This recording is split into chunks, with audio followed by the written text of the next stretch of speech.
เชิญติดตามรับฟังรายการสตรีมาปัญญาเกิด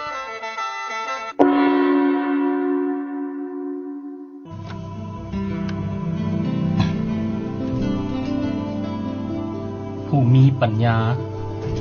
พึงพยายามยกจิตของตนให้สูงขึ้นจากอะไรคือกามคุณละบ่วงแห่งมารเสียใส่สติเป็นขอเกี่ยวไว้สามารถเฮ็ดตนของตนให้อยู่ในอำนาจได้สามารถเอาชนะตนเองได้ขอนอบน้อมต่อพระผู้มีพระภาคเจ้าผู้เจริญผู้เป็นครูของเทวดาและมนุษย์ทั้งหลายขอนอบน้อมต่อพระธรรมอันประเสริฐที่พระพุทธองค์ตรัสไว้ดีแล้วขอนอบน้อมต่อพระอริยสงฆ์เจ้าผู้สูงด้วยศีลสูงด้วยวิชาสูงด้วยจรณะสบายดีท่านผู้ฟังที่เคารพสตรีมาปัญญาเกิดรายการธรรมะมื้อนี้ก็กลับมาสู่ท่านผู้ฟังเป็นประจำทุกมื้อทุกเช้าเวลาประมาณ 6:00 นหา 7:00 นเช้าผ่านทางสถานีวิทยุกระจายเสียงแห่งชาติ FM 9500เกรด A Radio คลื่นดีมีสาระคลื่นของทุกๆคนเป็นประจำทุกๆวันอังคารท่านจะได้ สดับรับฟังธรรมอันประเสริฐจากยาพอคำไพแห่งวัดตาดทองและก็พระอาจารย์ทรายแห่งวัดเวียงทองก่อนที่จะฟังธรรมอันประเสริฐจากพระอาจารย์ทั้งสองนั่นอยากขอให้สาธุชนทั้งหลายตั้งอกตั้งใจน้อมจิตน้อมใจมาเพื่อเป็นสมาธิในการฟังธรรมขอน้อมนมัสการพระอาจารย์ทั้งสองที่เคารพเข้าสู่รายการครับเจริญพรท่านสาธุชนทั้งหลายที่กำลังรับฟังรายการธรรมะเป็นประจำทุกวันซึ่งก็ได้มีพระอาจารย์หลายองค์ที่เพิ่นได้มาแสดงมาเว้าธรรมะให้ฟังและก็ในช่วงนี้เป็นฤดูแห่งอากาศหนาวเย็นเนาะสำหรับท่านที่อยู่ทางภาคเหนือก็ดีอากาศกำลังหนาวเย็นอยู่สำหรับภาคกลางเวียงจันทร์เองก็ถือว่าสมควรอยู่สำหรับบุคคลผู้ที่บ่ค่อยจะได้สัมผัสกับอากาศที่หนาวเย็นแนวใดก็ตามท่านสาธุชนทั้งหลายก็ขอให้รักษาสุขภาพในการเฮ็ดเวียกเฮ็ดงานหน้าที่การงานอย่างต่างๆแต่พระอาจารย์ก็เชื่อว่าท่านทั้งหลายเป็นผู้ที่มีภูมิคุ้มกันอันดีเนาะภูมิคุ้มกันในที่นี้ก็ถือว่าเป็นผู้ที่มีประสบการณ์หลายในการดำเนินชีวิตไม่ว่าจะเป็นแต่ละคนแต่ละท่านที่อยู่ในหน้าที่เวียกงานที่แตกต่างกันไปก็ถือว่าท่านทั้งหลายเป็นผู้รู้ในหน้าที่เวียกงานของตัวเองแล้วก็สามารถแก้ไขปัญหาในเมื่อเวลามันเกิดขึ้นในหน้าที่เวียกงานในการดำเนินชีวิตก็ดีการงานมีอย่างต่างๆก็ดีแต่ว่าพระอาจารย์ที่มาเว้าธรรมะให้ฟังนี่ก็คือว่าพอเป็นเครื่องเตือนจิตเตือนใจให้ท่านทั้งหลายให้ได้มีความมั่นใจกันเติมเพราะว่าประสบการณ์ในการใช้ชีวิตในการดำเนินชีวิตนี้ถือว่าท่านทั้งหลายเป็นผู้ฝึกฝนอบรมมาหลายแล้วเนาะแต่ว่าขาดบ่ได้ที่พวกเราชาวพุทธที่นับถือพระพุทธศาสนานี่ก็ต้องมีหลักมั่นในการดำเนินชีวิตคือกันก็คือจะต้องมีหลักธรรมคำสอนในทางศาสนาเพื่อใช้ในการดำเนินชีวิตและมาในมื้อนี้เองที่พระอาจารย์อยากจะเอาธรรมะที่มาเว้าให้ฟังก็คือเกี่ยวกับเรื่องของหลักธรรมที่ชื่อว่าปฏิจจสมุปบาทหลายคนหลายท่านที่เคยได้ฟังในครั้งก่อนที่พระอาจารย์ได้เว้าเกี่ยวกับเรื่องของอริยสัจสี่คือหนึ่งคือเรื่องของความทุกข์คือความทนอยู่บ่ความทนบ่ได้ความทนบ่ไหวสองเหตุที่พาให้เกิดทุกข์ก็คือตัวสมุทัย ความพอใจความบ่พอใจหรือว่าความเสยอยู่3ก็คือความดับบ่เหลือของทุกข์เพิ่นเอิ้นว่านิโรธนิโรธะอย่างที่4ก็คือทางดำเนินเพื่อให้ถึงความดับทุกข์นิโรธคามินีปฏิปทาที่พระอาจารย์เคยเว้าไว้เนาะแต่ในที่นี้ก็คืออยากจะเว้ากระแสหรือว่าทางที่เฮ็ดให้เกิดความทุกข์เกิดขึ้นนะมีหลายทางซึ่งว่าในที่นี้ปฏิจจสมุปบาทก็เป็นทางหนึ่งด้วยกันที่เพิ่นเอิ้นว่าธรรมที่อาศัยกันเกิดเป็นเหตุเป็นปัจจัยเกื้อหนุนกันให้เกิดเพิ่นเอิ้นว่าปฏิจจสมุปบาทซึ่งจะเริ่มต้นด้วยอวิชชาเพิ่นว่าหลายคนหลายท่านที่เคยได้ศึกษาในหลักธรรมคำสอนได้อ่านหนังสือธรรมะนี่ต่างๆก็อาจจะรู้จะเข้าใจแต่ว่าสำหรับท่านที่บ่ได้ศึกษาบ่ได้เรียนเกี่ยวกับหลักธรรมก็อาจจะบ่เข้าใจแต่ก็อดสาฟังไปท่านสาธุชนทั้งหลาย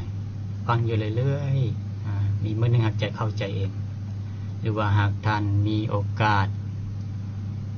หรือว่ามีเวลาหรือว่าสามารถบันทึกเป็นเสียงฟังอยู่ตลอดก็ยิ่งจะเป็นการดีหรือว่ามีโอกาสเอาบิ๊กเอาเจี้ยมาจดไว้ก็ดีเพราะว่าการฟังเทศน์ฟังธรรมนี่ฟังเทื่อนึงเทื่อเดียวนี่อาจจะบ่สามารถเข้าใจได้เทื่อ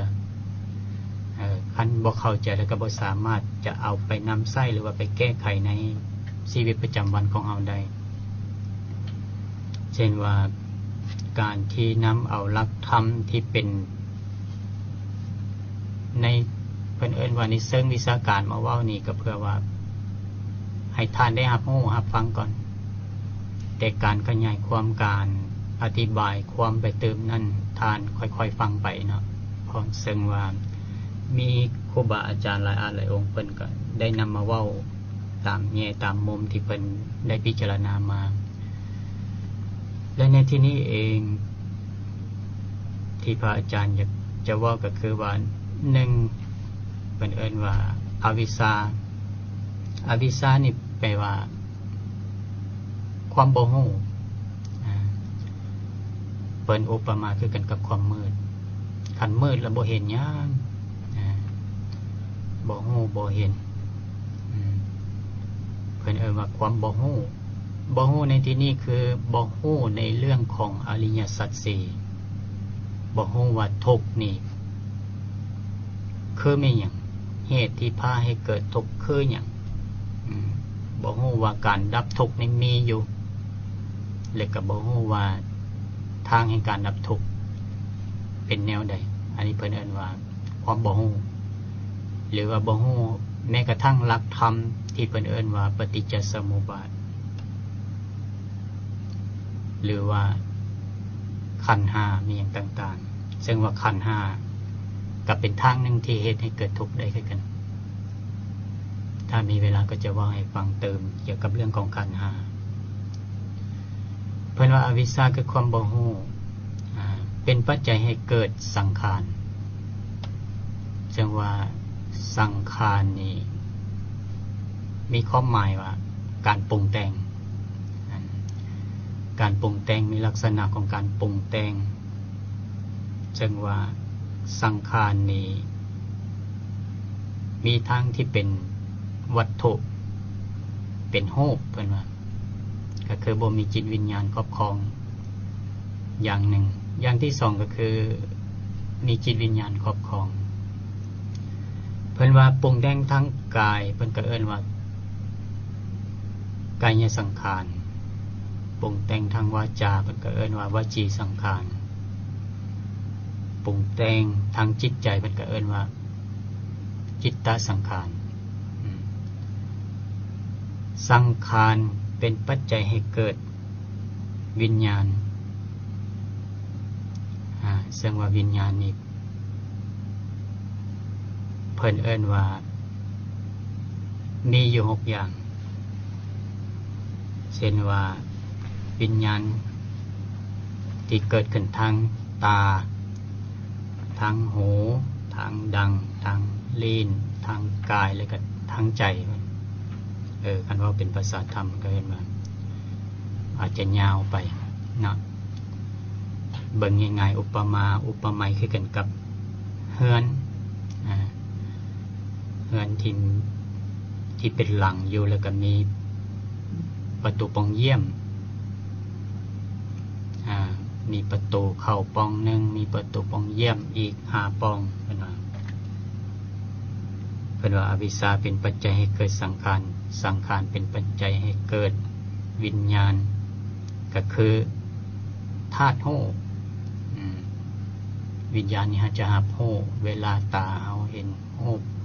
เฮาได้ยินเสียงดังเฮาได้กินลิ้นเฮาได้รสกายเฮาได้สัมผัสจิตใจเฮานึกคิดมีอย่างต่างๆมันจะเกิดรู้อยู่ตลอดนี่เป็นเรื่องวิญญาณนี่เป็นปัจจัยให้เกิดนามรูปจังว่าว่าภาษาอีกแบบหนึ่งก็คือว่ากายกับใจรูปก็คือกายนามก็คือใจนามนี่มีลักษณะมีอาการก็คือว่า1คือมีเวทนาเวทนานี่หมายถึงความว่าการเสวยการได้ลิ้มลองรสชาติเป็นภาษาที่ภาษาเพิ่นเว้ากันว่าเสวยก็คือกา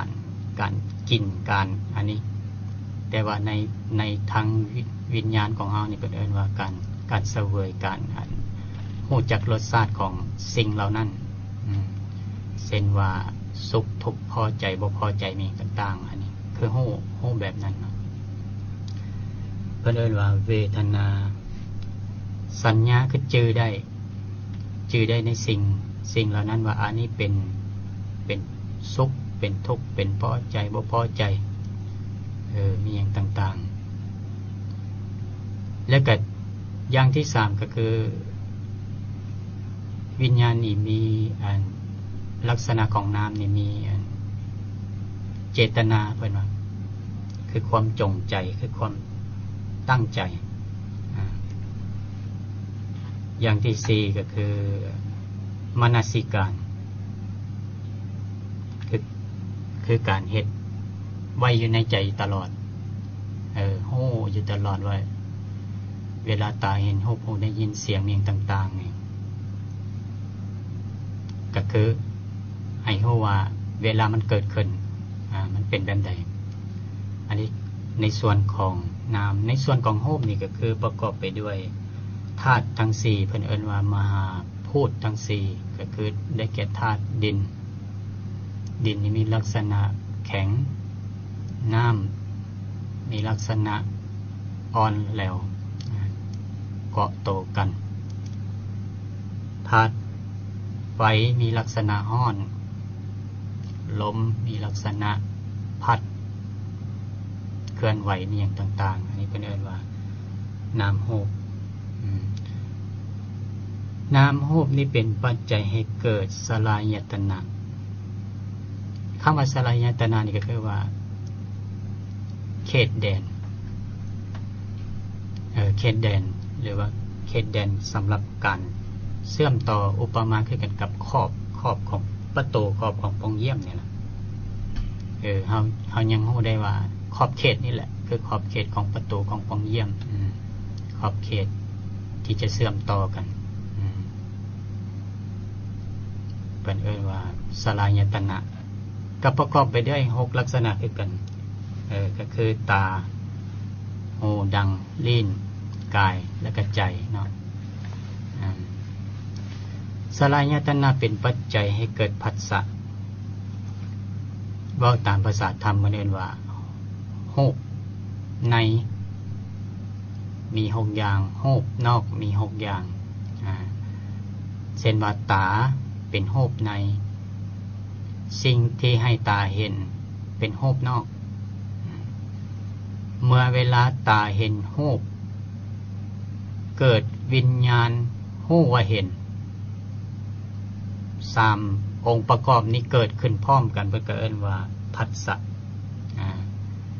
ซึ่งได้เว้าเมื่อกี้นี้ว่าสลายตนะเป็นปัจจัยให้เกิดผัสสะคือการกระทบนั่นเองผัสสะ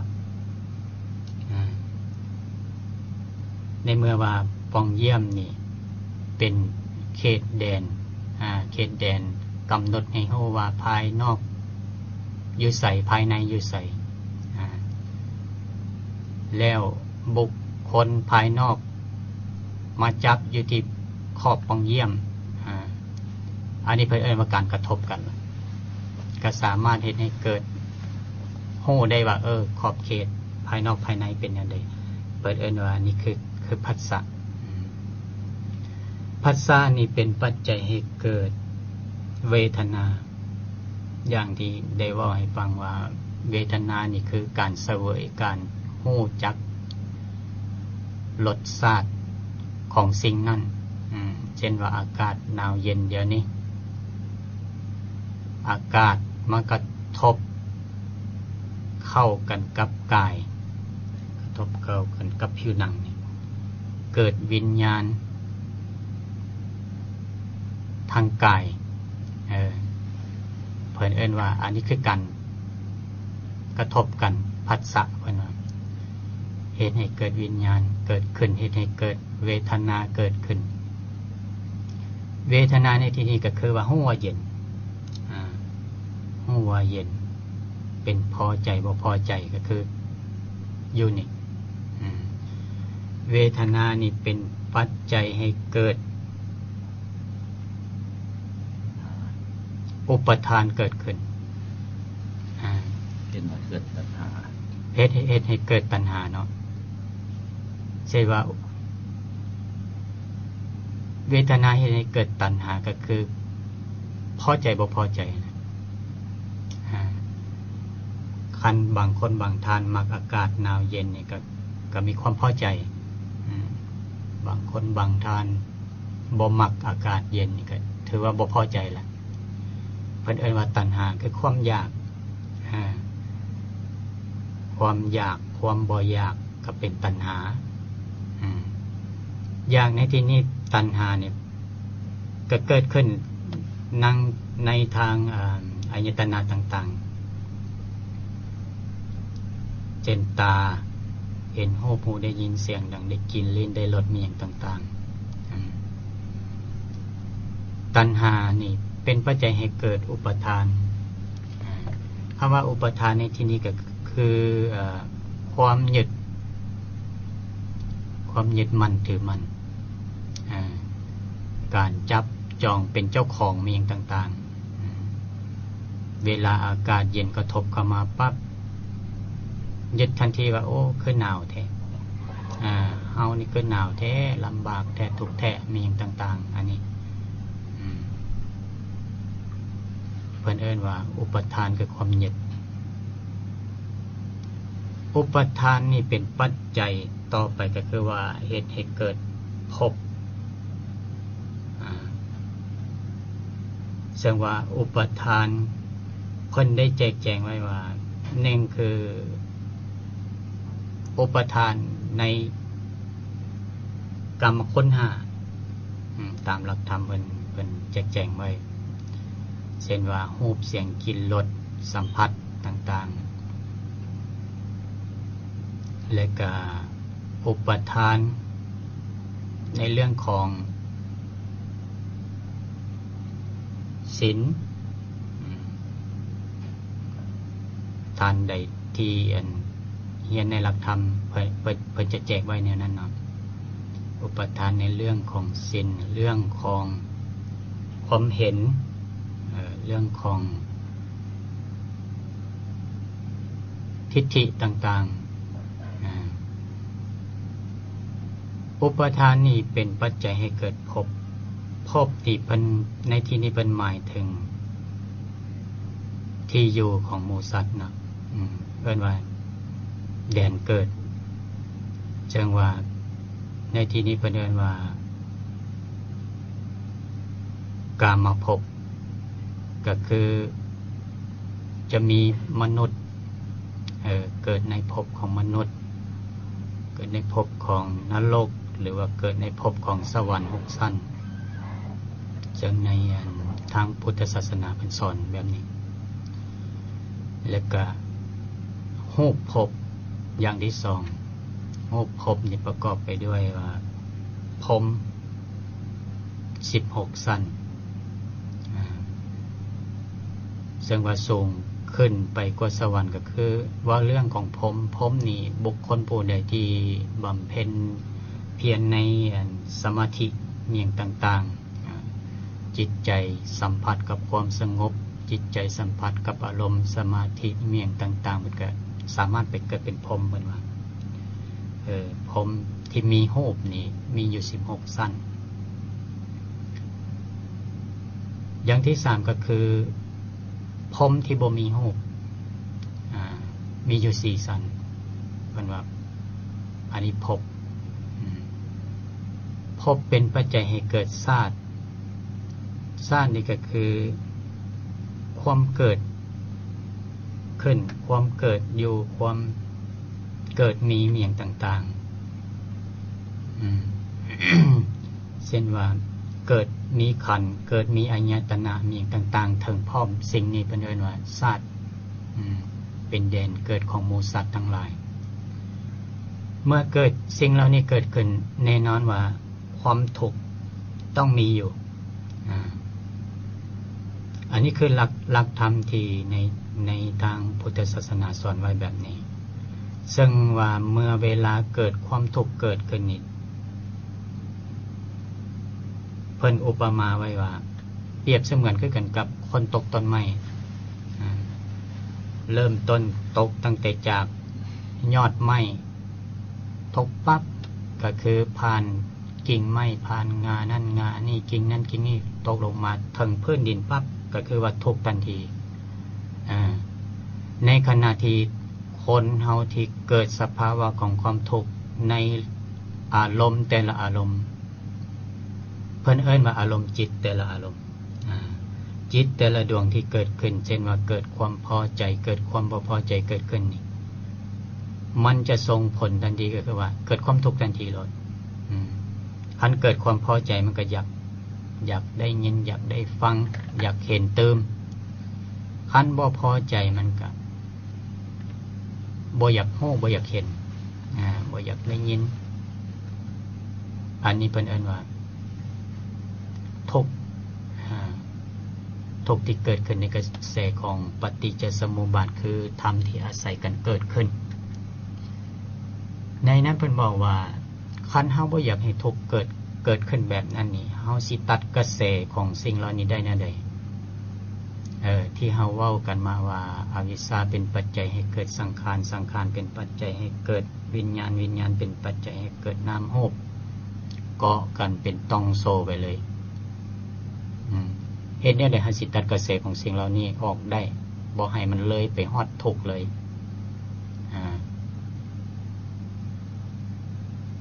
ในหลักธรรมเพิ่นบอกว่าใช้สติสัมปชัญญะมาตัด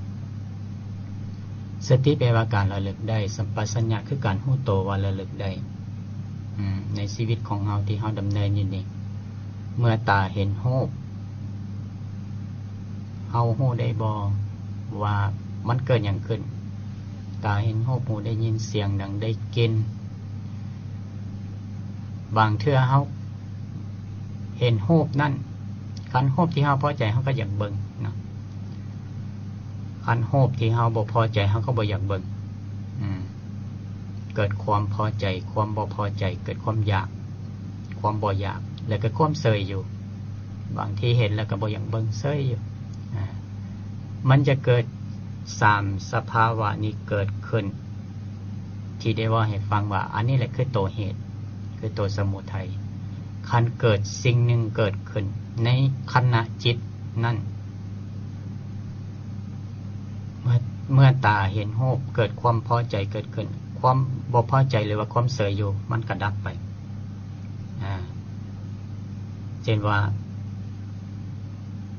หูได้ยินเสียงบ่พอใจมันก็บ่อยากได้ยินบ่อยากได้ฟังอันนี้คันเฮามาควบคุมอยู่ที่การกระทบสิ่งเหล่านี้เพิ่นว่าในกระแสของปฏิจจสมุปบาทควบคุมที่ผัสสะเพิ่นว่าคือจุดที่กระทบให้ฮู้จักขอบเขตแดนว่าสิ่งที่เป็นประโยชน์บ่เป็นประโยชน์สิ่งที่สมควรถือเอาหรือว่าบ่ถือเอาเอิ้นว่าบ่เป็นอุปทานสิ่งเหล่านั้นก็จะบ่เลยไปฮอดทุกข์เนาะอันนี้สำหรับคนที่ศึกษาในธรรมะก็จะเข้าใจว่าปฏิบัติไปแบบนี้สำหรับท่านผู้ฟังที่บ่ได้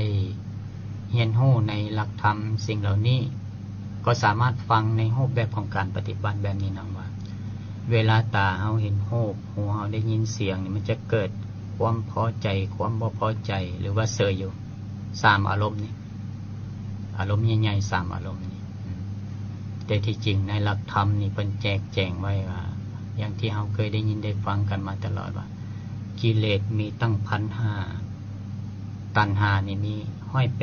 108ผู้เฒ่าผู้แก่หรือว่าครูบาอาจารย์เพิ่นมักเอามาเว้าเนาะกิเลส 1,500 ตัณหา108ก็แสดงว่าอารมณ์นี่มันหลากหลายอารมณ์เห็นแนวใดมันจะบ่เกิดทุกข์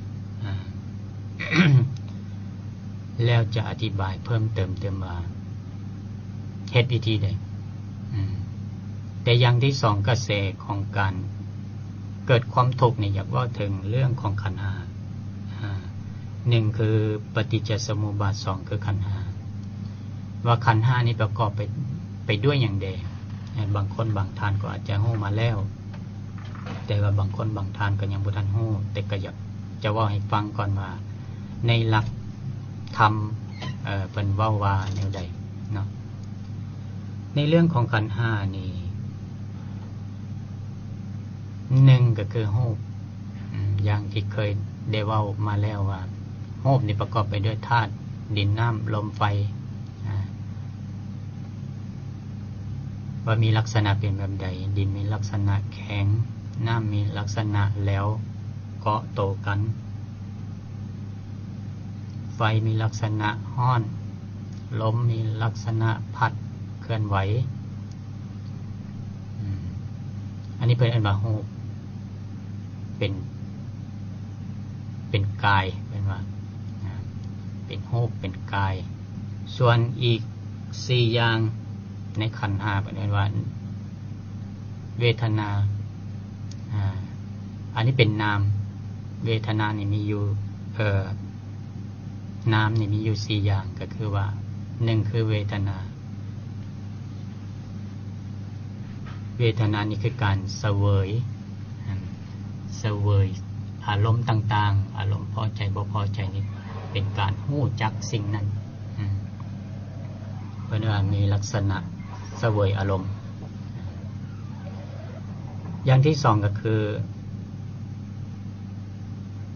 สัญญาคือความจื่อได้ความจำได้หมายรู้กันว่าอย่างที่เฮามักเว้ากันว่าจื่อได้บ่ว่าเจ้าสัญญากับข่อยแบบใดแบบสิซึ่งว่าเฮาเอาภาษาบาลีไปเว้าคำว่าสัญญาก็คือจื่อได้ว่าเว้าหยังอันใดเป็นสุขอันใดเป็นทุกข์อันใดเป็นเจ็บเป็นปวดอันใดเป็นพอใจบ่พอใจอันนี้คือจื่อได้ว่าอันนี้แหละสภาวะแบบนี้แหละความรู้สึกแบบนี้แหละเป็นสิ่งนี้อันนี้เป็นว่าสัญญานี่เป็นนอกจากสัญญาแล้วอย่างที่3ก็คือสังขารในภาษาบาลีนะสังขารนี่แปลว่าการปรุงแต่งอย่างที่เว้าให้ฟังว่าการปรุงแต่งทางกายการปรุงแต่งทางวาจาการปรุงแต่งทางจิตใจจังว่าสังขารนี่เป็นทั้งรูปก็ได้ทั้งนามก็ได้นะปรุงแต่งทางกายเพิ่นก็เอิ้นว่ากายสังขารปรุงแต่งทางนามเพิ่นก็เอิ้นว่าวจีสังขารกับจิตตสังขาร ซึ่งในที่นี้ถ้าสังเกตเบิ่งคักๆว่าหลักคำเว้าในทางธรรมนี่เพิ่นจะเว้ามีทางจิตใจชีวิตวิญญาณไปสิหลายคนหลายทางอาจจะงงแม่นอันใดกันแท้จิตใจชีวิตวิญญาณอันนี้ซึ่งว่ามันเป็นเรื่องของความละเอียดนะในหลักธรรมที่ตามพระอาจารย์ได้อ่านนี่เป็นเพิ่นรวบเข้ากันเลยว่าเป็นอันเดียวกันจิตใจและกับวิญญาณเพิ่นรวบเข้ากันเลยหลายคนหลายท่านก็จะสงสัยอยู่คือกันว่าสำหรับคนที่ศึกษาธรรมะเช่นว่าของเรานี่มันเป็นเรื่องของความละเอียดก็คือว่าให้ท่านศึกษาดีๆ ถ้าหากจะถามพระอาจารย์ว่าจิตใจเป็นแบบใดนี่อาจารย์อาจจะว่าแบบหนึ่งเนาะว่าใจนี่ก็อุปมาคือกันกับแม่จิตก็คือกันกับลูกถามว่าแม่กับลูกเป็นคนเดียวกันบ่ในหลักธรรมของพระพุทธเจ้าว่าเป็นคนเดียวกันอันว่าในเรื่องของวิทยาศาสตร์เป็นก็เอิ้นว่ายีนโตเดียวกันเพิ่นว่าสายพันธุ์เดียวกันเลยสืบต่อกันเลยอันนี้เป็นเรื่องของผู้ที่ปฏิบัติแล้วพิจารณาไปเพิ่มเติมเนาะ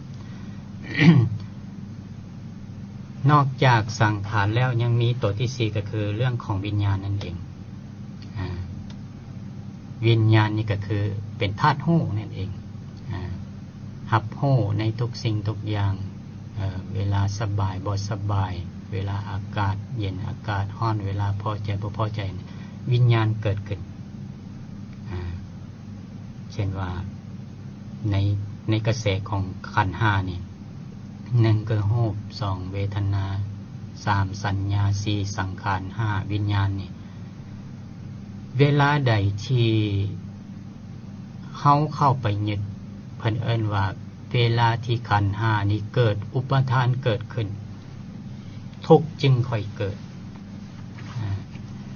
เวลาใดขันธ์บ่มีอุปทานเข้าไปคำว่าอุปทานนี่ก็คือ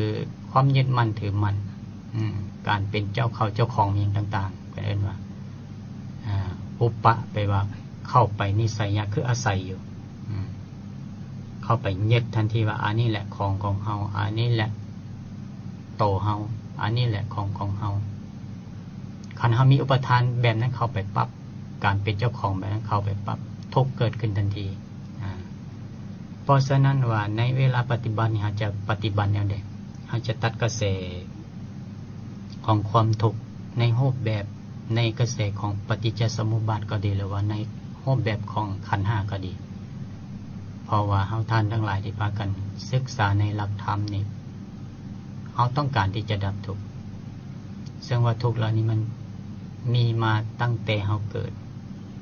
ในอดีตชาติเฮาบ่สามารถระลึกรู้ได้ว่าเฮาเคยสะสมหยังไว้แดเคยสะสมบุญเคยสะสมบาป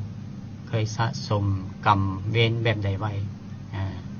ซึ่งว่าพุทธศาสนานี่เป็นสอนให้เฮาเชื่อเรื่องของการกระทำของเฮาบ่ว่าเฮาจะกระทำทางกายก็ดีกระทำทางวาจาหรือว่ากระทำทางจิตใจของเฮาเป็นสอนให้เฮาเชื่อว่าเฮาเฮ็ดดีเฮาก็ได้ดีเฮาเฮ็ดบ่ดีเฮาก็ได้บ่ดีไปซึ่งว่าเป็นสอนให้เชื่อเรื่องนี้แล้วเฮาก็สามารถแก้ไขมันได้คือกันเช่นว่าในเมื่อว่าเวลาเฮามาพิจารณาว่าเฮานี่เป็นคนมีลักษณะแบบใดเป็นคนใจร้ายบ่มักใจร้ายบ่หรือว่าเป็นคนมักโลภบ่เป็นคนลักษณะใดๆต่างๆแต่ละคนแต่ละทางอาจจะบ่คือกันเฮาก็สามารถมาแก้ไขกันได้จังว่าสามารถปรับเปลี่ยนได้ในพฤติกรรมเรานี่เพิ่นเอิ้นว่าพฤติกรรมจะเอิ้นว่าการที่เฮาจะ สำเร็จในธรรมหรือว่าเฮาจะสามารถพ้นไปจากอำนาจของสิ่งเหล่านี้เพิ่นเอิ้นว่าการบรรลุธรรมเช่นว่าเป็นคนมักใจร้ายเฮ็ดแนวใดเฮาสิบ่ใจร้ายเฮามีวิธีการแบบใดที่จะมาดับมันเช่นว่าเฮาเกิดความหักความหวงความอาลัยความอาวรณ์อันนี้เป็นข้อต่อกันไปกระแสของทุกข์เหล่านี้มันเกิดขึ้นเฮ็ดแนวใดเฮาสิดับมันได้เฮาเกิดความสั่งความอาฆาตความพยาบาทความจองกรรมจองเวรเป็นข้อต่อเป็นกระแสของทุกข์ไปแบบนี้เฮ็ดได้เฮาสิมาดับกระแสของสิ่งเหล่านี้ได้อย่างที่ได้ว่าให้ฟังว่าเกิดขึ้นในกระแสของปฏิจจสมุปบาทเป็นแนวใดเกิดขึ้นในกระแสของขันธ์5เป็นแนวใดในรูปแบบของการปฏิบัติทานสาธุชนทั้งหลายให้ทานหัดสังเกตเบิ่งตัวเองว่าเวลาตาทานเห็นรูปหูได้ยินเสียงดังได้กินลิ้นได้รสกายได้สัมผัสจิตใจนึกคิดเรื่องราวมีอย่างต่างๆขึ้นมานี่ให้ทานหู้ทันทีว่ามันเกิดความพอใจหรือว่าเกิดความบ่พอใจหรือว่าเกิดความเสยอยู่มันจะเกิดอารมณ์3อย่างนี้บ่เกิดอย่างใดก็ต้องเกิดอย่างหนึ่งแหละตั้งแต่หู้เมื่อขึ้นมานี่ตั้งแต่เช้าเท่าค่ำคันถ้าหากทานมาเฝ้าหู้อยู่นี่ทานก็จะเห็นความเป็นจริงว่าสิ่งเหล่านี้มันเกิดขึ้นตั้งอยู่ดับไปเป็นเรื่องเป็นแต่ละวินาทีเป็นแต่ละขณะจิตภาษาธรรมเพิ่นเอิ้นว่าเกิดภพแต่ละภพไปเกิดภพที่พอใจเกิดภพที่บ่พอใจอันนี้คันว่าภาษาธรรมเนาะแต่ว่าเฮาการที่เฮาใช้ชีวิตอยู่นี่เฮาบ่ได้มานับเฮาบ่ได้มาคอยเฝ้าฮู้เวลามันเกิดขึ้นพอใจปั๊บเกิดขึ้นมื้อเดียวก็บ่พอใจเกิดขึ้นหรือว่าเกิดเสยอยู่หน่วยโดยที่ว่าเฮาขาดสติมากำหนดฮู้ในสิ่งเหล่านี้ปั๊บพอเฮาเกิดขึ้นแบบสั้นปั๊บหน่วยประมวลผลก็คือจิตของเฮาแหละจะเก็บสะสมสิ่งเหล่านั้นไว้ความเคยชินเหล่านั้นไว้ว่าความบ่พอใจเกิดขึ้นในเรื่องอย่างใดสัญญาคือจื่อได้ว่าเรื่องอย่างใดเรื่องที่เกิดขึ้นทางกายบ่เรื่องที่เกิดขึ้นทางวาจาบ่เรื่องที่เกิดขึ้นทางจิตใจบ่เกิดขึ้นทางจิตใจนี่มีอยู่ทางในหั่นบ่จะขออุปมาอุปไมยให้เห็นเป็นรูปธรรมเช่นยกตัวอย่างว่าท่านทั้งหลายพากันเบิ่งหนังเบิ่งละครอย่างต่างๆอุปมาว่าความพอใจของท่านเวลาเห็นผู้ที่เป็นตัวเอกเนาะก็คือเป็นนางเอกบ่หรือว่าเป็นพระเอกแล้วก็มีโตอิสาก็คือเป็นตัวแทนของความบ่พอใจความพอใจความบ่พอใจหรือว่าเป็นตัวประกอบก็คือเป็นคนธรรมดา3ตัวละครในเรื่องละครนั้นส่วนตัวที่4นี่ก็คือผู้เบิ่งก็คือตัวทานนั่นเองเมื่อใดที่ทานเบิ่งละครเห็นบทตัวละครคันบทนางเอกเศร้าถ้าหากทานมีอุปทานเข้าไปยึดทานก็จะให้นำข้าเจ้าหรือว่าโตอิสาแสดงอาการกิริยาที่เป็นตะสังทานก็จะมีอารมณ์ห่วมนำข้าเจ้าก็คืออยากให้อยากด่ามีอย่างออกอาการคือกันแทนที่ว่าทานจะเป็นผู้นั่งเบิ่งซื่อๆว่าโอ้มีโตนางเอกมีโตกงโตอิสาหรือว่ามีโตธรรมดาอยู่และเฮาเป็นผู้นั่งเบิ่งซื่อๆนี่คันทานถอยออกมาเป็นผู้นั่งเบิ่งฮู้ซื่อๆแบบนี้ความทุกข์จะบ่เกิดขึ้นอันนี้เพิ่นเอิ้นว่าให้เฮาใช้สติมาพิจารณาแบบนี้คือการถอยออกมาจากความทุกข์เหล่านั้นความพอใจความบ่พอใจหรือว่าความเสยอยู่ในเบื้องต้นนี่ ให้เฮาพยายามเฮ็ดแต่ในสิ่งที่ดีๆไว้ก่อนเพื่อเป็นเสื้อแห่งความดีความพอใจเพิ่นว่าเป็นบุญก่อนละสิ่งที่มันบ่เป็นบุญเป็นกุศลมีหยังสิ่งที่มันเฮ็ดให้เฮาเสื่อมก็คือความบ่พอใจนั่นแหละให้เฮามาตั้งอยู่กับความเสยอยู่บางคนบางท่านก็อาจจะเฮ็ดได้ว่าถอยออกมาเสยอยู่ในชีวิตประจำวันของเฮาปราศจากบ่ได้เช่นว่าเรื่องราวมันเกิดขึ้นกับคนในครอบครัวของเฮาเช่นว่าเรื่องราวที่บ่ดีเฮาอาจจะเกิดความทุกข์ความกังวลอยู่หั่นเพิ่นเอิ้นว่าคันไปเกิดกับครอบครัวอื่นเฮาก็ยังเสยอยู่อารมณ์3อย่างนี้มันเกิดขึ้นในเมื่อว่าท่านถอยออกมาเป็นบุคคลผู้ที่4นี่ก็คือผู้ฮู้ซื่อๆนี่เสยอยู่มันเป็นธรรมชาติของมันเนาะแน่นอนเนาะว่าสิ่งเหล่านี้มันเกิดขึ้นและมันก็ตั้งอยู่มันดับไปได้ให้เห็นกฎไตรลักษณ์เพิ่นว่าสิ่งเหล่านี้เมื่อท่านเห็นสิ่งเหล่านี้ท่านก็จะสามารถเข้าใจในสิ่งเหล่านั้นได้นะท่านสาธุชนที่ท่านกำลังฟังและก็จำที่พระอาจารย์อุปมาอุปไมยให้ฟังว่าในบทละครบทหนึ่งที่เฮาเบิ่งอยู่นี่ว่าโตเอกเป็นแนวใดโตอิสาเป็นแนวใดโตประกอบเป็นแนวใดและผู้นั่งเบิ่งนั้นเป็นแนวใดให้ท่านพิจารณาแบบนี้ท่านก็จะเข้าใจว่ากระแสของความทุกข์มันเกิดขึ้นแนวใดและจึงค่อยมาซอกหาวิธีของการดับทุกข์ต่อไปนะในมื้อนี้เองก็สมควรแก่เวลาที่การเว้าให้ฟังไว้โอกาสหน้าก็จะได้อธิบายเพิ่มเติมในวิธีการปฏิบัติเพื่อถึงความดับทุกข์โดยขน้อยที่จบไปแล้วนั่นเป็นการแสดงธรรมเทศนาโดยพระอาจารย์ทรายแห่งวัดเวียงทองขน้อยตอนนี้เวลาอยู่ 6:38 นาทีปฏิมาปัญญาเกิดกำลังออกจากสดอยู่ สาธุชนทั้งหลายอยากโทรเข้ามาสนทนาธรรมหรือว่ายังสงสัยในข้ออัดข้อธรรมเกี่ยวกับหัวข้อปฏิจจสมุปบาทที่พระอาจารย์ทรายเพิ่นได้แสดงไปนั่นก็สามารถโทรเข้ามาได้เลย0302821โทรเข้ามาเพื่อสนทนาธรรมแล้วก็มีคำถามข้ออัดข้อธรรมก็สามารถโทรเข้ามาได้เลยเนาะ0302821ถ้าบ่มีขน้อยมีคำถามสดๆร้อนๆจากทางบ้านเพิ่นโทรมาถามมาฝากไว้อย่างนึงเพิ่นขอถามว่าอายตนะภายในแม่นหยังซั่นเด้อายตนะภายนอกแม่นหยังซั่นเด้เพิ่นบ่ฮู้เพิ่นขอความกระจ่างแจ้งเลยครับขออนุญาตสายก่อนเนาะแล้วจึงเอาตอบรวมกันสายทำยิดโดยสบายดีไอ้ที่ได้และราชการอาจารย์โดยเชิญเลยเด้ออยากให้ได้ที่เด็ดกับอาจารย์ได้บอกเรื่องที่ว่าความเครียดเนี่ยก็น้อยนะเป็นคนเครียดโดเครียดจะจังไหนจากละมันได้นะความเครียดเหรอโดยเครียดบ่พอใจเครียดแบบเครียดให้ผู้อื่นบ่หรือว่าอยู่ดีๆเครียดขึ้นมาเองโดยส่วนตัวเครียดแบบบ่พอใจให้คนอื่นเฮ็ดให้นะเครียดต่อบุคคลอื่นโอ้โดยขอบใจด้วยไอ้ที่ได้โดยฟังทางวิทยุเด้ออาจารย์จะให้ความกระจ่างแจ้งเป็นแบบความบ่พอใจต่อผู้อื่นครับกรณีนี้เพิ่นว่าเพิ่นสิแก้แบบใดเพิ่นจะถามว่าวิธีแก้วิธีแก้วิธีคิดที่จะเหมาะสมกันหน่อยก็คือว่าความเครียดเนี่ยต้องเข้าใจเหตุผลว่าเฮาเครียดเรื่องหยังคันเวลามันเกิดสภาวะของความเครียดนี่มันมีประโยชน์แบบใดต้องคิดแบบ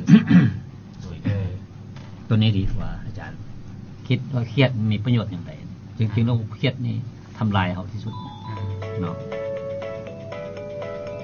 คันเครียดแล้วสิไปแก้แนวใดครับอีกสายนั่นล่ะสอบรวมๆกันเอาขนาดนั้นโดยสบายดีเชิญเลยเด้อแม่เด้อโดยข้าน้อยจะขอถามนะสินะว่าอัน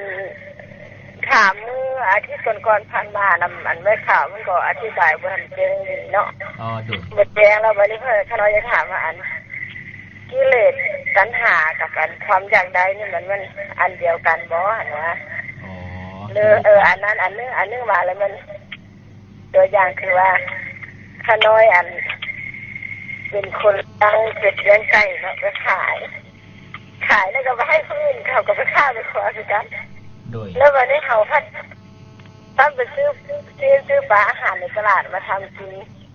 แล้วก็ทำเทมจังหันนะมันจะ มีพระอย่างใดบ่หรือว่าจะเป็นอันบาปมีเท่าใดแล้วมีพระบุญกุศลเท่าใดขน้อยสนใจแบบนี้นะ เป็นบาปหรือบาปกุศลที่ เข้า ได้ ใจหลาย ของ เดี๋ยว เนาะ เขาอธิบายแก้ให้ขน้อยฟังเนาะบ่เข้าใจ โดยแม่ฟังทางวิทยุเด้อ เด้อ สองประเด็นเนาะขน้อยเนาะประเด็นขอทำอิฐก่อนขน้อย ว่าเรื่องที่ไม่ออกกันถามกันว่า ความเครียดสีดำมันแนวใด โดยขน้อย ประเด็น กับคำถามอันนี้ก็คือว่าถ้าต้องรู้จักคิดว่า สมควรบ่ที่จะเอาไว้นะว่ามันเป็นประโยชน์บ่หรือว่าบ่เป็นประโยชน์ ถูกต้องอาจารย์ คันเฮาปล่อยให้สมมติไฟไหม้เจ้าของอยู่ในเศษเนี่ยไรสีดำมันบ่หรือว่าสิปล่อยให้มันไหม้อยู่ต้องรู้ว่าความเครียดเนี่ยมันบ่เป็นประโยชน์ บ่ ทำ ดี อิฐเลยไหม้ตัวเขาก่อนขน้อย ต้องเครียดดีกว่า ในเมื่อแบบนั้นแล้วเฮาสิหาวิธีแบบใดคำถามอันนี้ โดยขน้อยขออนุญาตสายต่อไปเอาสายขน้อยอันนี้มนต์พยัญชนะต่อ อันนี้เฮาก็ต้องรู้จักคิดนะครับหาวิธีหลายๆวิธีแก้ไขก็คือว่าหาทำที่เป็นคู่ปรับกันเฮ็ดวิธีใดที่จะสามารถเฮ็ดให้ความเครียดของเฮาลดพรได้ไว โอ้เดี๋ยวขน้อยสั้นถ้าทำข้อเดี๋ยวขน้อยที่เป็นครูปรับกับ ตัวนี้แต่ละคนบ่สามารถจำกัดได้ โอ้ ซึ่งว่าแต่ละคนแต่ละทานนี่อาจจะ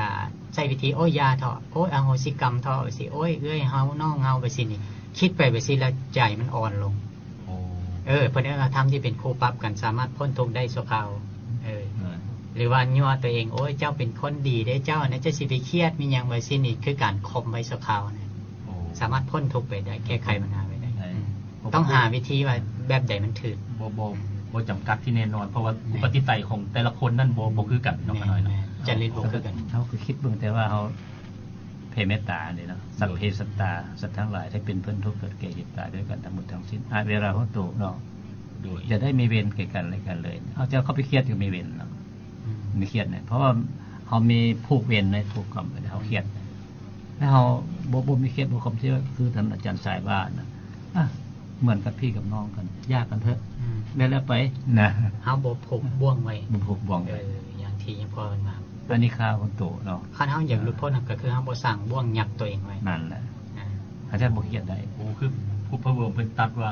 เฮาคือสิ้นที่ติดบ่วงแต่ว่าบ่ให้ติดบ่วงนะขน้อยในบ่วงหมายถึงในโลกที่วุ่นวายนี่จริงแต่ว่าจิตใจของเฮานั่นบ่ให้มันวุ่นวายไปกับโลก มันความโศกปริเทวะทุกขะโทมนัสอุปาทานความเครียดความห้องให้ลำพันธ์ความบ่พอจุกพอใจนี่หมายความว่าเป็นความทุกข์เท่านั้นแหละเศร้าดีกว่า เริ่มคิดซื่อๆก็ทุกข์แล้วครับ นั่นแหละคือมันคือคิดซื่อๆกับทุกข์แล้ว อันนี้เป็นเรื่องมาการปรุงแต่ง ที่เอิ้นว่าสังขารปรุงแต่งทางจิตใจ ขาด ในที่นี้อันเกี่ยวกับคำถามที่มีเอาคนถามว่า กิเลสตัณหาความอยากมีความหมายว่าใดๆคำว่าตัณหาก็คือหมายถึงความอยากนั่นเอง โอ้ตัวเดียวกันเนาะขน้อยเนาะ มีลักษณะสามก็คือความพอใจบ่พอใจแล้วก็เสื่ออยู่นั่นเองคำว่ากิเลสก็คือหัวข้อใหญ่ที่เป็นรวบรวมเข้ามาว่ากิเลสคือเครื่องเศร้าหมองอารมณ์พอใจบ่พอใจหรือว่าเสื่ออยู่นี่คันเวลามันเกิดขึ้นมาปั๊บมันเป็นยังไงก็ยกตัวอย่างความเครียดเกิดขึ้นปั๊บมันเป็นยังไงมันเศร้าหมองบ่ซึ่งว่าคำว่ากิเลสก็คือความเศร้าหมองนั่นเองความบ่พอใจเกิดขึ้นก็คือความเศร้าหมองนั่นเองคำว่าเศร้าหมองคือกันกับแก้วใสๆพัดอยู่ดีๆเอามือเป็นเงาเป็นอย่างเป็นจับมันก็เศร้าหมองอันนี้ก็คือกันโดยขน้อย พฤติกรรมอย่างต่างๆหมายถึงกิเลสหมายถึงสิ่งที่เศร้าหมองว่าคันเฮาเฮ็ดเป็นไปเพื่อบ่เป็นประโยชน์แก่ตัวเองกับคนอื่นคันสิ่งใดเป็นประโยชน์หรือว่าเพิ่นเน้นว่าเจตนาเฮ็ดในหลักธรรมเพิ่นว่าเน้นในเรื่องของการจงใจการเจตนาเฮ็ด โอ้โดย กันเรื่องตัณหาเนาะตัณหามันจะบ่แปลว่าเป็นความอยากเสมอไปขอว่าทญานอยากจึงจะเป็นตัณหา ความทะยานอยาก ทุกอย่างนะครับครับเช่นตัวอย่างว่าเขาอยากดีเกินไปนะอยากดีเกินไปก็เลยไปข่มผู้อื่นเพื่ออยากให้ตัวเองดีกว่าผู้อื่นอยากให้ตัวเองได้กว่าผู้อื่นมันตัณหานี่หมายถึงว่าความทญานอยากขั้นยากธรรมดานี่อยากมีเงินนะเขาก็ไปหาค้าหาขายธรรมดาเนี่ย รับจ้างรับบายธรรมดาไม่มีปัญหาเขาได้1,000 200,000 300,000 500,000ล้านนึงก็เรื่องของเราหาได้ มันเป็นธรรมะอาชีพ เรื่อง เนาะขน้อย ธรรมะอาชีพเราทั้งหมดบ่จำว่าจะว่าความยากอย่างเดียวอยากกินข้าวกับสิเป็นตัณหาบ่แม่นเป็นความทะยานอยากเกินนะสภาวะตัณหาเนาะอันนี้เข้าใจตัวนี้นะ อ๋อโดยขน้อยอีกตัวหนึ่งขน้อยเพิ่นว่าอาจารย์ขน้อยได้ยินบ่ครับประเด็นตัวที่2ของแม่เพิ่นขน้อยขอสายนี่เพิ่นโดยสบายดี สวัสดียายสาธุขอน้อมกับนมัสการพระอาจารย์เลยโดยโดยการฟังธรรมกระมือเป็นสิ่งที่ประเสริฐแห่งดวงจิตข้าน้อยได้ฟังการติดตามรับฟังนั้นทำจากพระอาจารย์บรรยายว่า การเบิ่งละครแต่ละตัวละครเลย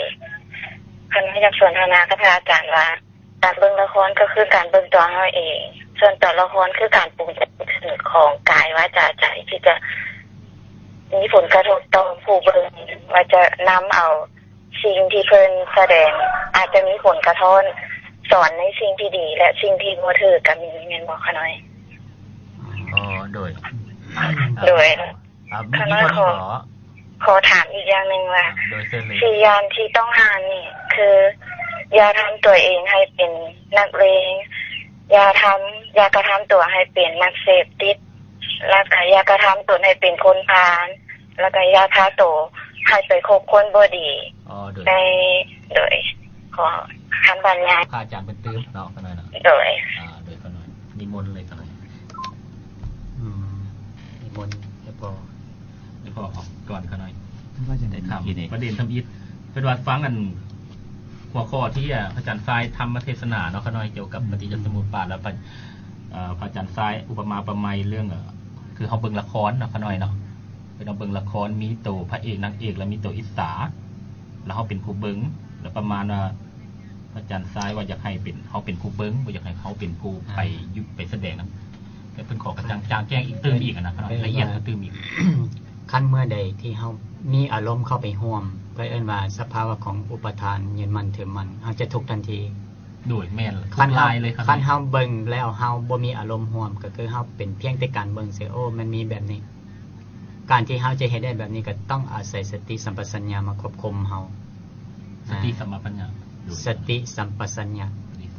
คือระลึกได้ว่าเฮาเป็นผู้เบิ่งเฮาบ่ต้องไปมีอารมณ์ร่วมทุกข์ก็จะบ่เกิดขึ้นเหมือนกันคนส่วนหลายแล้วเข้าไปห่วมขน้อยส่วนหลายเข้าไปห่วมมักนางเอกแฮงเห็นตัวร้ายในชีวิตจริงก็คือกันตั้งตัวร้ายเป็นในตัวเลยทั้งที่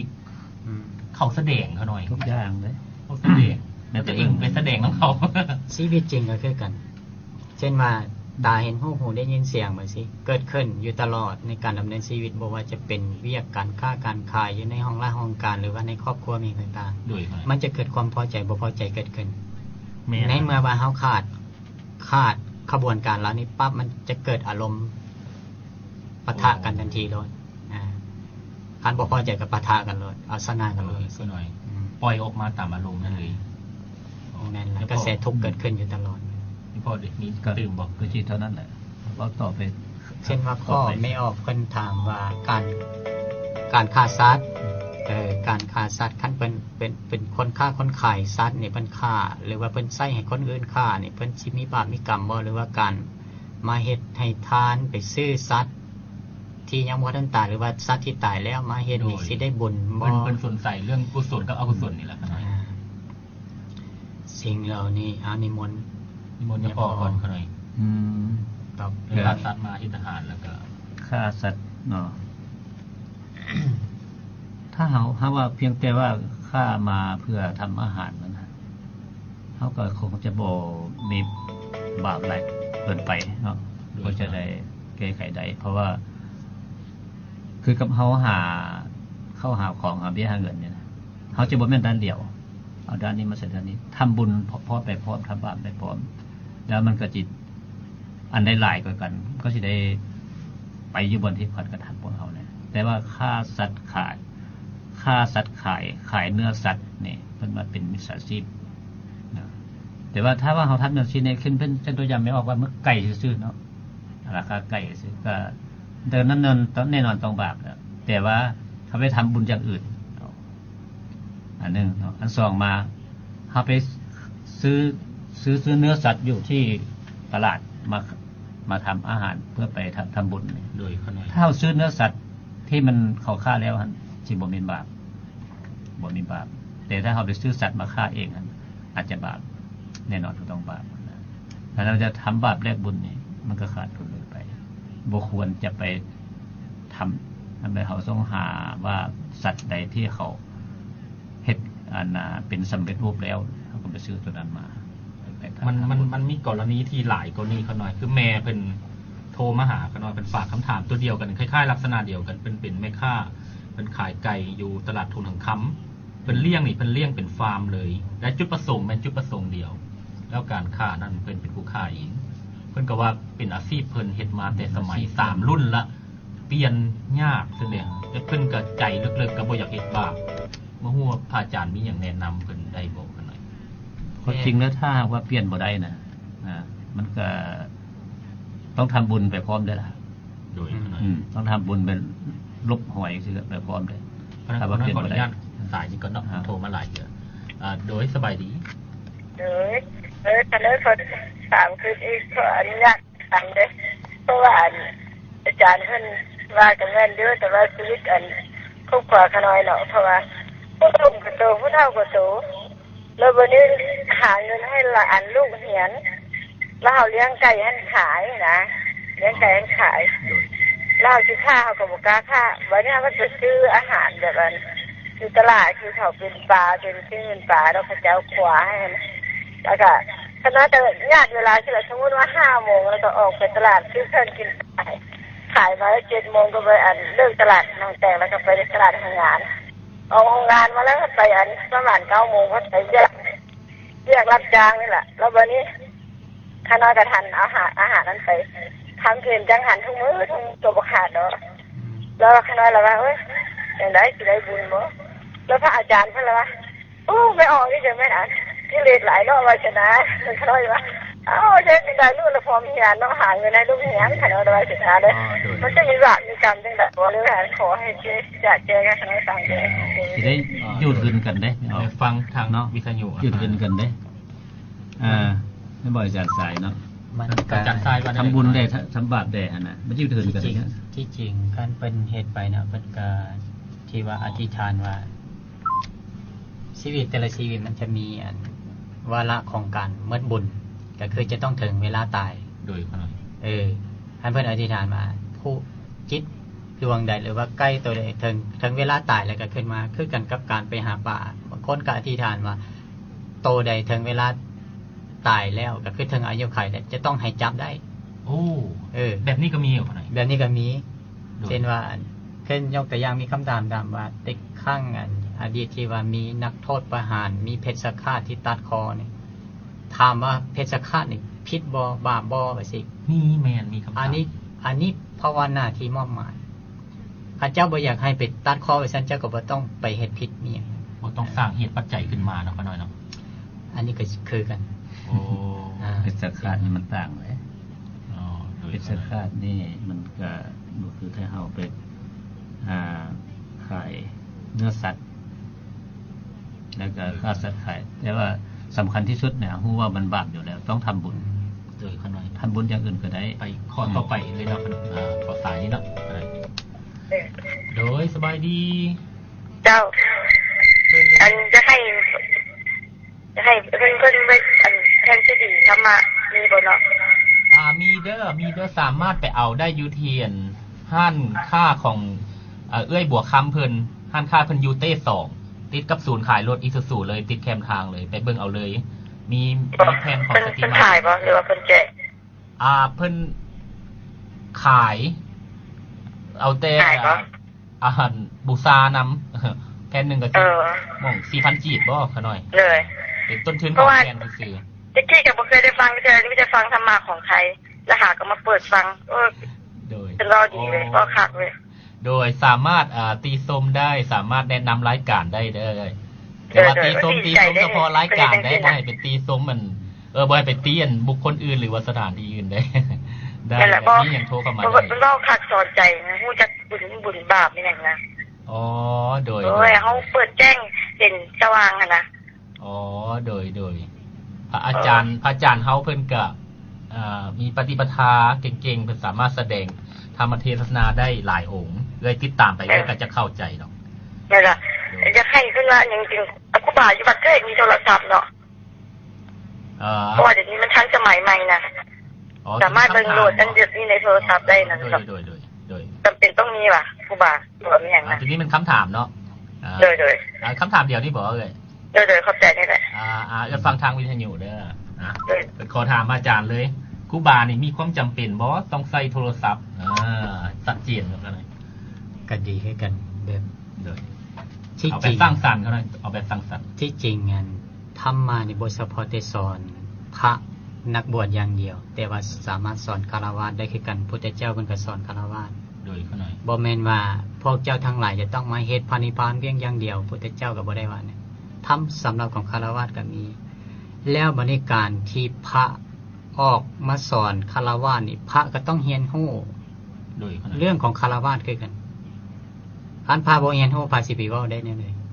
เพราะฉะนั้นถามว่าการจำเป็นบ่ที่จะต้องใช้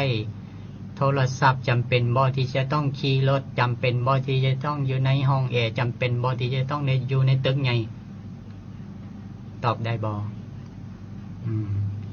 ถามว่าความจำเป็นความสะดวกเฮาคันเฮาใช้เป็นประโยชน์มันก็เป็นประโยชน์นะใช้เป็นประโยชน์ก็เป็นประโยชน์สูงโดยเขาน้อยคือแบบนี้แหละคือแม่ออกก็ได้อานุสงส์จากพวกเครื่องเทคโนโลยีทั้งหลายนะอยู่ห่างไกลกันเป็นร้อยๆเป็นพันๆกิโลแต่สามารถได้ยินธรรมเทศนาของพระอาจารย์แบบสดๆเลยคือนางอยู่ใกล้กันก็ย้อนความสะดวกของเครื่องมือพวกนี้นะเขาน้อยเนาะแล้วแต่เฮาสิเบิ่งว่าภาพเป็นภาพแบบใดมุมโดยอยากให้เบิ่งไม่ออกเพิ่นเบิ่งในมุมที่สร้างสรรค์นะเขาน้อยเนาะเพิ่นใช้ให้เป็นประโยชน์ก็ได้ประโยชน์สูงสุดเช่นยกตัวอย่างว่าใช้โทรศัพท์นี่เวลาติดต่อเวียงงานสมมติว่าสิเว้าว่าเพิ่นอยู่ไกลแทนที่จะขี่รถไปคฤหัสถ์จะขี่รถไปนี่โทรถามว่าเพิ่นอยู่บ่สะดวกดีบ่โทรถามใช้เวลา1นาทีเขาน้อยหรือว่าแทนที่ว่าไปฮอดแล้วเกิดอารมณ์เสียว่าเป็นหยังคือบ่อยู่วัดเป็นหยังคือบ่ฮู้มีหยังหรือว่าเพิ่นเฮ็ดเวียกก่อสร้างเช่นยกตัวอย่างเพิ่นต้องการวัสดุกรณีที่ว่าวัดบ่มีรถหรือว่าวัดบ่มีอันผู้อุปถากโดยเขาหน่อยเพิ่นก็สามารถโทรสั่งได้แทนที่ว่าจะต้องเสียเวลาออกไปบัดนี้หรือว่ารบกวนชาวบ้านว่าพาค่อยไปสั่งเครื่องก่อสร้างได้บัดนี้ผู้ใดสิไปอุปถากอยู่นั้นโดยเขาหน่อยแม่นเพราะฉะนั้นแล้วแต่ว่าเฮาสิเบิ่งเงื่อนไขของเพิ่นใช้เป็นประโยชน์ก็ได้ประโยชน์สูงสุดใช้เป็นประโยชน์บ่หรือว่าบ่เป็นประโยชน์พระอาจารย์โฮมเพ็งเพิ่นเคยว่าเองพระอาจารย์อยู่หลวงพระบางเขาออกเพิ่นโทรมาอาราธนานิมนต์ในงานเพิ่นอยู่เวียงที่เพิ่นโทรมาเสียเวลาเพียง1นาทีแต่ถ้าเพิ่นขับรถไปนั่นไปกลับนี่เกือบ1,000 กิโลนะมูลค่าเท่าไหร่นะคันใช้ในสร้างสรรค์ก็จะได้ประโยชน์แล้วแต่คันเฮาไปเว้ากับนักเรียนนักศึกษานี่คันเฮาบ่ฮู้เรื่องแบบนี้เขาเจ้าก็บ่ฟังเฮาคือกันโดยเขาน้อยเขาน้อยก่อนจะจบรายการไปเขาน้อยขออนุญาตประชาสัมพันธ์แจ้งข่าวบุญปฏิบัติธรรมวัดป่าอรันทวิจิตรธรรมารามหรือว่าวัดนาทมบ้านนาทมเมืองไซธานีนครหลวงเวียงจันทร์จะจัดงานปฏิบัติธรรมขึ้นในวันที่30เดือนที่2 2023ถึงวันที่5เดือน1ปี2014ขอเชิญชวนพ่อแม่พี่น้องประชาชนผู้ไฟบุญไฟกุศลทั้งหลายเข้าร่วมสร้างบุญบารมีธรรมปฏิบัติธรรมจำศีลภาวนาส่งท้ายปีเก่าต้อนรับปีใหม่ให้มีโชคมีชัยชนะมีบุญบารมีให้เจริญงอกงามไพบูลย์ยิ่งขึ้นและขอเชิญร่วมเป็นเจ้าภาพถวายภัตตาหารและน้ำปานะตามกำลังศรัทธาแด่ผู้ปฏิบัติที่นี่ด้วยพิเศษในกลางคืนวันที่31เดือน2 ถึง 3มีการไหว้พระสวดมนต์นั่งสมาธิข้ามปีจนฮอดปีใหม่คือ12 โมงกลางคืนแล้วคารวะหับพรหยาดน้ำจบพิธีส่วนวันที่5เดือน1 2014ในเวลา 7 โมงตักบาตรออกปฏิบัติธรรมที่วัดป่าอารันทศิจันทร์ธรรมารามวัดนาทมส่วนรายละเอียดทั้งหมดสามารถติดต่อได้เลยอยู่ที่พระอาจารย์หุ่มเพ็งเนาะเพิ่นอนุญาตให้ติดต่อเพิ่นได้เลยพระอาจารย์หุ่มเพ็งพันธจันทร์สุขโทรศัพท์02055991140ก่อนจะจบรายการไปขอราธนาอาจารย์ทั้งสองได้ให้พรแก่ทางบ้านจะเป็นสิริมงคลกันสั้นๆกันเลยครับท้ายที่สุดนี้ขอความเจริญผาสุขจงบังเกิดมีแก่ท่านสาธุชนทั้งหลายผู้ที่สนใจใฝ่ธรรมมงคลใดที่เป็นล้ำเลิศประเสริฐสุดข ขอจงมาบังเกิดแก่จิตใจของท่านทุกท่านตลอดทีภาราตีการเธอ สาธุ สาธุ สาธุ